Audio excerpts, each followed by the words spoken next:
ምዕራፍ 2 እምበኣር ኣታ ንኻልእ እትፈርድ ሰብ ንስኻ ዝኾንካኹን በቲ ንኻልእ እትፈርዶ ንርእስኻ ትኹንን ኣለኻ እሞ ነቲ እትፈርዶስ ትገብሮ ስለ ዘለኻ ምኽንያት የብልካን። ንሕና ግና ኣብቶም ከምዚ ዝገብሩ ግቡእ ፍርዲ ኣምላኽ ከም ዝወርድ ንፈልጥ ኢና። ኣታ ኣብ ልዕለቶም ከምዚ ዝበለ ዝገብሩ እትፈርድ ባዕልኻ እውን ከምቲ ግብሮም እትገብር ሰብ ካብ ፍርዲ ኣምላኽ እትመልቕ ዶ ይመስለካ? ወይ ከኣ ሃብቲ ሕያውነቱን ትዕግስቱን ዓቕሉን ዶ ትንዕቕ ኣለኻ? ሕያውነት ኣምላኽ ናብ ንስሓ ኺመርሓካ ከም ዝኽእል ዶ ኣይትፈልጥን ኢኻ? ግናኸ ብትርኻን በቲ ምንሳሕ ዝኣበየ ልብኻን በታ ቅኑዕ ፍርዲ ኣምላኽ ዝወርደላ መዓልቲ ቁጥዓ ንርእስኻ መቕዘብቲ ትእክብ ኣለኻ።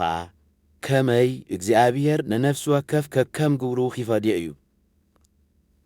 ነቶም ሰናይ እናገበሩ ግርማን ክብርን ዘይሙማትን ብትዕግስቲ ዝምነዩ ናይ ዘለኣለም ሕይወት ክሂቦም እዩ።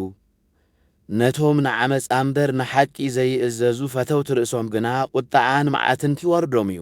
እከይን ዝገብር ዘበለ ኩሉ ሰብ ስቓይን ጸበባን ኪወርዶ እዩ። ቅድም ንኣይሁዳዊ ከምኡ ኸዓ ንግሪኻዊ ሰናይ ንዝገብር ዘበለ ኩሉ ግና ግርማን ክብርን ሰላምን ኪወሃቦ እዩ። ቅድም ንኣይሁዳዊ ከምኡ ኸዓ ንግሪኻዊ ከመይ ኣብ ኣምላኽ ኣድልዎ የልቦን።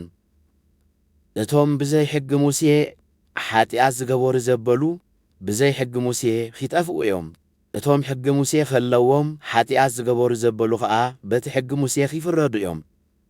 ከመይ ኣብ ቅድሚ ኣምላኽ ገበርቲ ሕጊ ደኣ እዮም ዝጸድቁ እምበር ሰማዕቲ ሕጊ ኣይኮኑን ዝጸድቁ። እቶም ሕጊ ሙሴ ዘይብሎም ኣሕዛብ ነቲ ኣብ ሕጊ ዘሎ ብባህሪኦም ተደሪኾም ካብ ዝገብርዎስ ንሳቶም ሕጊ ሙሴ እንተዘይብሎም እኳ ንርእሶም ሕጊ እዮም። በዚ ኸዓ ንሳቶም ሕሊናኦም እናመስከረሎም ሓሳቦምን ሓንሳእ ኪወቕሶም ሓንሳእ እውን ኪድግፎም ብምርካቡ እቲ ግብሪ ሕጊ ኣብ ልቦም ጽሑፍ ምዃኑ የርእዩ ኣለዉ። ስለዚ እቲ ኣነ ዝሰብኮ ወንጌል ከምዚ ይብሎ በቲ ኣምላኽ ብኢየሱስ ክርስቶስ ገይሩ ንሕቡእ ሓሳባት ልቢ ሰብ ዘይፍርደላ መዓልቲ ከምኡ ኪኸውን እዩ። ንስኻ ግና ብሕጊ ዝነብር ብኣምላኽ እውን ዝሕበን ኣይሁዳዊ እየ በሃላ ኢኻ። ፍቓድ ኣምላኽ እንታይ ከም ዝኾነ እትፈልጥ ብሕጊ ስለ ዝተምሃርካ ኸዓ ነቲ ቅኑዕ እትሓርእ ኢኻ። መራሕ ዕውራት ኣብ ጸልማት ንዘለዉ ኸዓ ብርሃን እየ ኢልካ እውን ትብካሕ ኢኻ። እቲ ብሕጊ ዝርከብ ፍልጠትን ሓቅን ስለ ዘለካ ኸዓ ንዓያሱ መለበሚ ናይ ሕፃናት ከኣ መምህር እየ ኢኻ እትብል። እምበኣር ኣታ ንኻልእ እትምህር ንገዛእ ርእስኻ ደኣ ዘይትምህር። ኣይትስረቁ ኢልካ ትሰብኽ ንስኻ ግና ትሰርቕ። ኣይትዘሙ ትብል ንስኻ ግና ትዝሙ። ጣዖት ትጽየፍ ባዕልኻ ኸዓ ቤት መቕደሶም ትሰርቕ። ኣታ ብሕጊ እትምካሕ ከምቲ ብሰርርኹም ስም ኣምላኽ ኣብ ማእከል ኣሕዛብ ይጽረፍ ኣሎ ዝብል ተጻሒፉ ዘሎ ሕጊ ብምፍራስካ ንኣምላኽ ተሕስሮ ኣለኻ። ግዝረት ሕጊ እንተሃለኻ እያ እትጠቅም።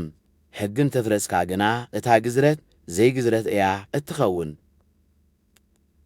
እምበኣር እቲ ዘይግዙር ነቲ ትእዛዝ ሕጊ እንተሓለዎ እቲ ዘይምግዛሩ ከም ግዝረት ኮይኑ ዶ ኣይቝጸረሉን እዩ?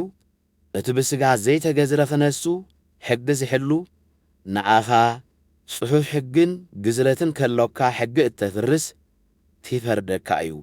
ብግዳም ኣይሁዳዊ ምዃን ኣይሁዳዊ ኣይትገብርን እያ። እታ ብግዳም ኣብ ስጋ እትግበር ግዝረት እውን ግዝረት ኣይኮነትን። ከመይ ኣይሁዳዊ ማለት እቲ ብውሽጡ ኣይሁዳዊ ዝኾነ እዩ። ግዝረት ከኣ ብሕጊ ዘይኮነስ እታ ብመንፈስ ኣምላኽ ኣብ ልቢ እትግበር እያ። ከምዚ ዝመሰለ ሰብ ምስጋናኡ ካብ ኣምላኽ እዩ እምበር ካብ ሰብ ኣይኮነን።